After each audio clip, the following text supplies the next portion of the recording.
In Cyberpunk, you often talk to others face to face.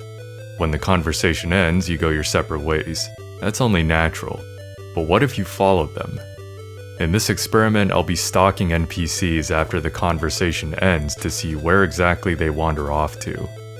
Fortunately, at this point, I've done so many dumb runs that I was able to do a lot of these simultaneously. There's a lot of times where NPCs stay put, move a very short distance, or go off screen and disappear before you can chase after them. They also may get in cars and drive off. In that case, they're scripted to just drive away until they exit the NPC draw boundary. So all that is to say, I'll only be covering ones I find interesting. But if there's any I miss that you want to mention, feel free to do so in the comments. Alright, the preamble is done, let's get to it. We'll do main jobs, side jobs, and Phantom Liberty separate for those that have done the expansion.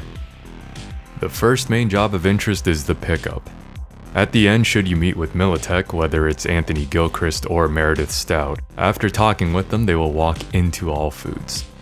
If you try to follow them, a guard posted up by the door will physically stop you from entering. This is a pretty cool detail that I imagine not many players will experience. Meredith also enters with 2 more guards and the door locks after her. Strange. Next, we have Ghost Town.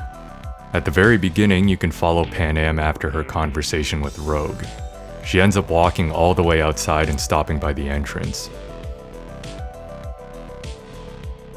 Later on in Ghost Town, when arriving at Rocky Ridge, you can hop on the car and have Panam drive you over to the Transformer. Then, after that conversation, you can see that she actually does climb up the ladder. At the end of the mission, after clearing out all the wraiths, she also climbs down. She'll then run over to the car and idle outside of it until you get in. Even if you don't romance Panam or are playing as a female V, later at the Sunset Motel, you can follow her to the motel room where she eventually lies down and goes to sleep. Jumping over to the Evelyn questline now, in Disasterpiece, after leaving Finger's clinic, you can follow Judy all the way to her van. She even has some dialogue reminding you to do the mission objectives. Forget why we're here? Focus V. In I Walk the Line, after Placide sends you to the GIM, he'll turn around and go into their net running room, but you have to get out of range for him to do so. Now for the side jobs, first we have a day in the life. If you have enough street cred, the dudes will get scared and take off running. They end up on the other side of the market. Next we have the Beast in Me after the final race. If you choose to follow Samson, whether you spare or kill him, Claire will drive you back to her garage. You can follow her and she'll go into the garage and sit on a chair. Next, we have all the Brendan quests with Theo. The first time you see her talking to Brendan, she'll eventually walk and go up to the main area of the mega building and sit on a chair. This is the same table area that you and Johnny sit at if you get the 3rd tapeworm event after Automatic Love. She actually does this exact walk cycle 2 more times, both at the beginning and end of the final Brendan quest, Coin Operated Boy. So after you tell her you'll go find Brendan, and then again after you tell her Brendan got reset. Up next is the rogue side job Chippin In. After you deal with Grayson, she'll walk away and Johnny will tell you to leave her alone. If you follow her, she actually does walk all the way back to the car, which is a very long trek, so you can do all the stuff with the Porsche in the meanwhile. But once she gets there, she'll eventually drive off and disappear. In Holdin On, you'll be up in Kerry's mansion. After V regains control of their body, Kerry tells you to rest and disappears off screen. But after getting up, you can go upstairs and find him in his bed and even talk to him. Feel like shit too? Nah, need a power nap. Wanna join me? Let's go, V. He's joking. In the final Kerry quest, Boat Drinks, after exploding Kovacek's yacht, he will offer you a ride back to the city. If you reject it, you can follow Kerry all the way up to the street where he will then get in his car and drive off. In the Blue Moon side job Every Breath You Take, after dealing with the stalker, how ironic, Blue Moon will walk all the way down to a small restaurant in the Kabuki roundabout. Now that that's over, you okay? I knew you'd come through. You're amazing. In the side job I Fought the Law, you can follow Neil after interrogating him with River. He just goes back around the corner. I never noticed this window into his shop.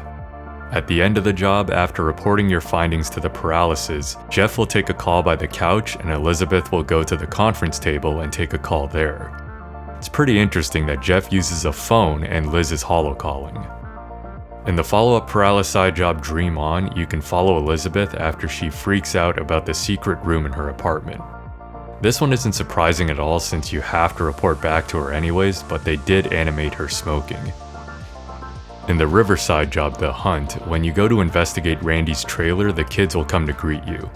Once you enter the trailer, they will turn around and head back to the house where they go and stop by the fish tank.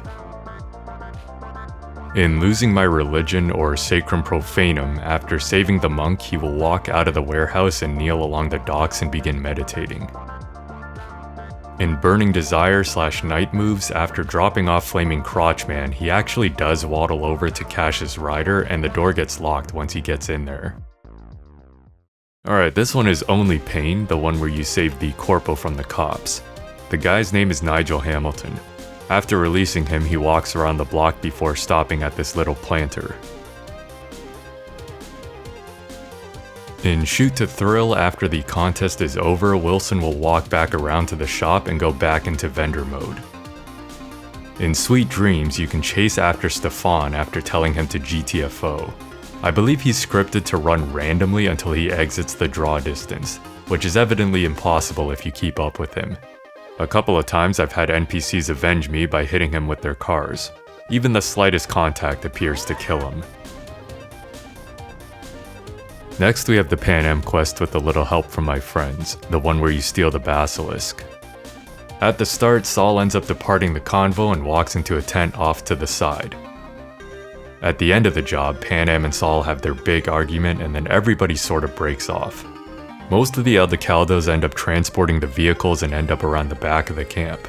Saul and Mitch both end up in different tents, and I chose to follow Panam, who walked through the camp to her tent. In Queen of the Highway, after the Wraith attack at the first camp, you can see Saul return to a tent in the background. When you say goodbye to Panam at the new camp, she'll walk to the trailer where the Ripper Doc is. In the Nomad side job Fortunate Son, after confronting the hospital worker, if you let him go, he'll stroll out of the lot and start whimpering on the ground.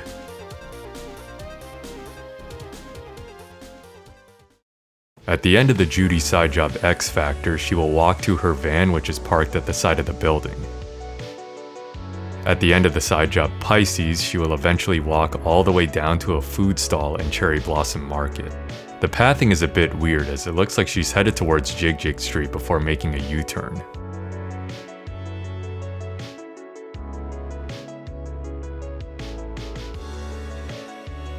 The last two I have here are from gigs, the first being Guinea Pigs and City Center. If Joanne Cook starts to run away after talking to her, she'll run to the room in the hallway.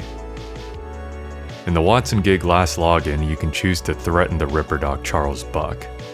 He'll take off running and actually has a set route. He runs to a car, but you can actually beat him there and get in it first.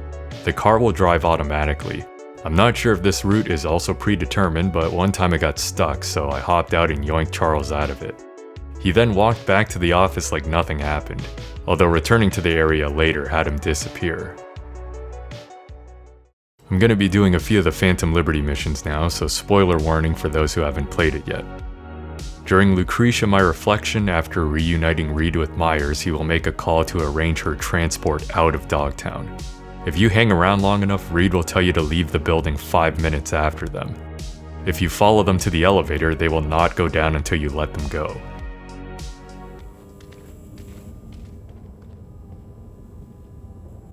"5 minutes, V. We talked about this." In the quest The Damned, after escaping the Voodoo Boys hideout, Reed will walk all the way down to his car before driving off. But there's also an additional line of dialogue he says to V if you stay in proximity that I had never heard until doing this. And hollow if you snag any solid intel.